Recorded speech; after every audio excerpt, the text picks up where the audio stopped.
También podemos haber visto en alguna ocasión que se puede calcular una función trigonométrica de un ángulo doble. Por ejemplo, el seno de 2 alfa. ¿A qué se refiere con ángulo doble? Es decir, alfa más alfa. Por lo tanto, como acabamos de ver que se puede descomponer en una suma de ángulos, reemplacen el ángulo alfa y beta sumados, que estaban alfa más beta, cámbienlo por alfa más alfa. De esa forma utilizan lo mismo que habíamos visto en la decomposición de suma de ángulos, donde el beta equivale exactamente igual al alfa, es decir, ponemos dos ángulos idénticos. Y así reemplazando logramos tener cómo se calcula el seno de un ángulo doble, el seno de 2 alfa. Si lo recordamos anteriormente, seno de alfa más beta era seno de alfa coseno de beta más seno alfa coseno de beta. Reemplazando entonces el beta también por un alfa, vamos a llegar a que eso es igual a 2 veces el seno de alfa por el coseno de alfa, porque el alfa y beta van a ser iguales. Entonces el seno finalmente de un ángulo doble es igual a 2 veces el seno de alfa por el mismo coseno del ángulo alfa. ¿Cómo nos quedaría entonces el coseno de 2 alfa? Volvemos a retomar la fórmula que decía coseno de alfa más beta, y donde dice beta lo vamos a cambiar por un alfa. El coseno de alfa más beta era coseno alfa por coseno beta menos seno alfa por seno de beta. Pero como el beta ahora se va a llamar alfa, nos va a quedar entonces finalmente que el seno queda repetido multiplicado 2 veces, el coseno también nos queda repetido multiplicado 2 veces. Entonces el coseno del ángulo doble final queda coseno al cuadrado de alfa menos el seno al cuadrado del ángulo alfa. Y por último, hacemos exactamente lo mismo en la tangente. Habíamos visto cómo se calculaba la tangente de alfa más beta, y donde dice beta le volvemos a poner alfa. Tangente de 2 alfa es lo mismo que decir tangente de alfa más alfa.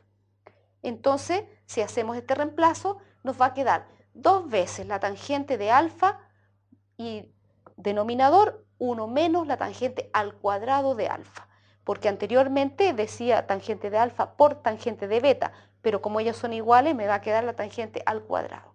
Así también entonces tenemos otra forma de calcular un ángulo utilizando la suma, pero esta vez ángulo doble, 2 veces un ángulo alfa reemplazándolo. Un ejemplo numérico entonces para poder tener esta utilidad, usar una de estas fórmulas del ángulo doble, calculemos el seno de 120 grados. 120 lo vamos a descomponer en una suma, pero esta vez estas sumas son dos ángulos idénticos, 60 más 60, o sea, me queda 2 veces el ángulo de 60.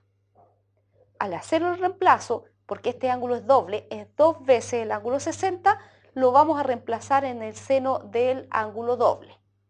Y eso es igual a 2 veces seno de alfa por el coseno de alfa.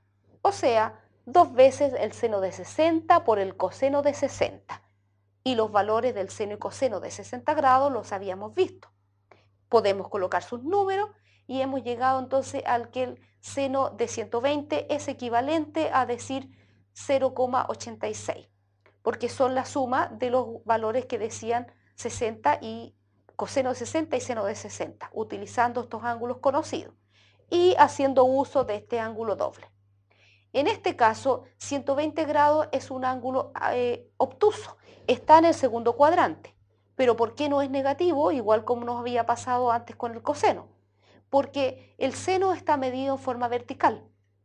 Y como es vertical, aunque esté en el cuadrante segundo, en el lado izquierdo, sigue siendo vertical desde el 0 hacia arriba en el eje Y. Entonces es positivo. Cuando uno mide el coseno pasa a ser negativo. El seno es positivo en el segundo cuadrante, por lo tanto el valor es positivo, 0,86. Y así utilizamos entonces otra vez estas descomposiciones para calcular un ángulo 120 donde pudo ser descompuesto.